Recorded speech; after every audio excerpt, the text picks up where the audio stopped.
इस वीडियो में मैं आप लोगों को डायरिया और उसके समाधान के बारे में बताऊंगा। सबसे पहले तो ये जानते हैं कि डायरिया होता क्या है।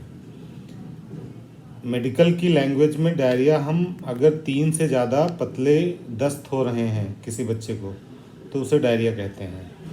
ठीक है, तो किसी भी मौसम में हो सकता है, गर्मी, बरसात, जाड़ा, और ज़्यादातर कारण जो होता है वो इन्फेक्शन होता है, और उनमें भी सबसे ज़्यादा वायरल इन्फेक्शन होते हैं।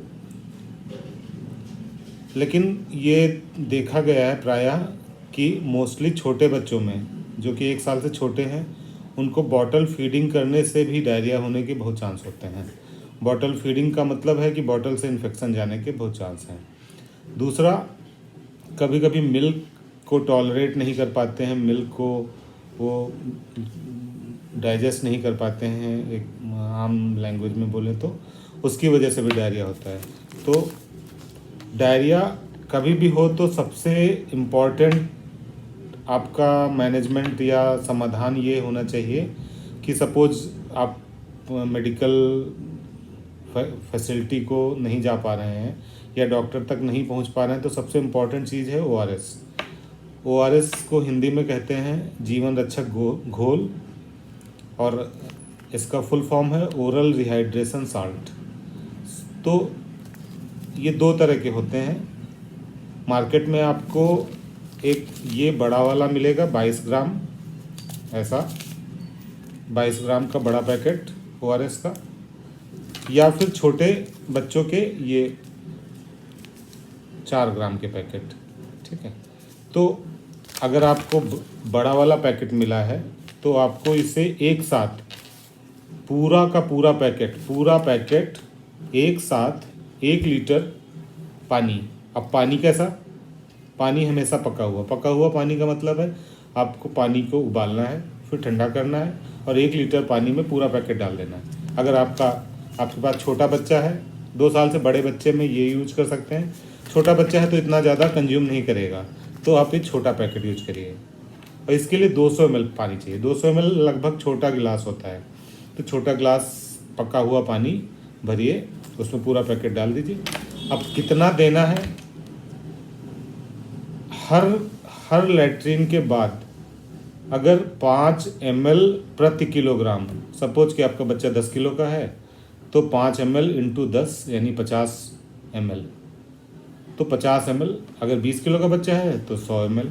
तो इतना आपको रिप्लेस करना है, क्योंकि डायरिया में सिर्फ आप कहेंगे कि सिर्फ पानी नहीं जा रहा है। आपको लगता है कि ये पतला पानी जैसा दस्त कर रहा है, लेकिन उसमें सोडियम भी जा रहा है, उसमें पोटेशियम भी जा रहा है, और दूसरे इलेक्ट्रोलाइट्स भी जा रहे हैं, ग्लूकोज भी जा रहा है। तो अगर आप सिर्फ पानी से रिप्लेस करेंगे तो आप सोडियम, पोटेशियम, इन सब की मात्रा को चेंज करेंगे शरीर के अंदर। उसकी वजह से बच्चे को और दूसरी दिक्कतें शुरू हो जाएंगी। और दूसरा, डायरिया के जो वाटर लॉस या पानी का कमी हो रहा है उसको पूरा करने से फ़ायदा क्या होगा? किडनी सही सलामत रहेंगी। ऐसा देखा गया है कि जो बच्चों का डायरिया का डिहाइड्रेशन का मैनेजमेंट या पानी की कमी को पूरा नहीं किया जाता है, उनको किडनी फंक्शन डिरेंज्ड हो जाते हैं, और बड़े होके ऐसे में कुछ पेशेंट में किडनी फेलियर होने के भी चांस रहते हैं। तो अब आप कैसे अंदाज़ा लगाएंगे कि हमारे बच्चे के पानी की कमी है या नहीं? बहुत सिंपल है, वेरी सिंपल। आपको क्या करना है, बच्चे को ये मॉनिटर करना है कि वो हर 4 से 5 घंटे में पेशाब कर देता है कि नहीं उस डायरिया के दौरान, और ORS ले रहा है या नहीं। अगर ORS ले रहा है और पेशाब उसका हर 4-5 घंटे में हो रहा है तो इसका मतलब है कि उसके अंदर पानी का कमी नहीं है। और अगर ऐसा नहीं है, पेशाब नहीं कर रहा है, आपके बच्चे को हो गया है 5 घंटे, 6 घंटे, 7 घंटे से ज़्यादा, तो आप नज़दीक में किसी भी पीडियाट्रिशियन या किसी अस्पताल या किसी डॉक्टर से संपर्क करें और इलाज कराना शुरू करें। ठीक है, तो प्राइमरी ट्रीटमेंट ORS है, प्राथमिक ट्रीटमेंट ORS है। इसके अलावा और भी दवाएं आपको डॉक्टर देंगे, लेकिन तब तक आप प्राइमरी ट्रीटमेंट अपने आप बिना डॉक्टर से पूछे शुरू कर सकते हैं। तो ये जीवन रक्षक घोल आपको हमेशा याद रखना है। और डायरिया नॉर्मली 2-3 दिन कुछ केसेस में खासकर सर्दी में होने वाले डायरिया ज़्यादा वक्त लेते हैं, लेकिन आपको परेशान नहीं होना है, ORS देते रहना है।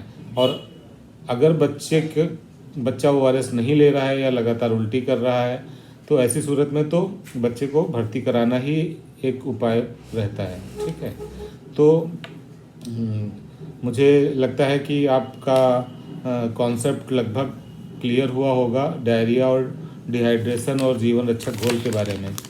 ठीक है, धन्यवाद। अगले वीडियो में दूसरे टॉपिक के साथ मिलेंगे।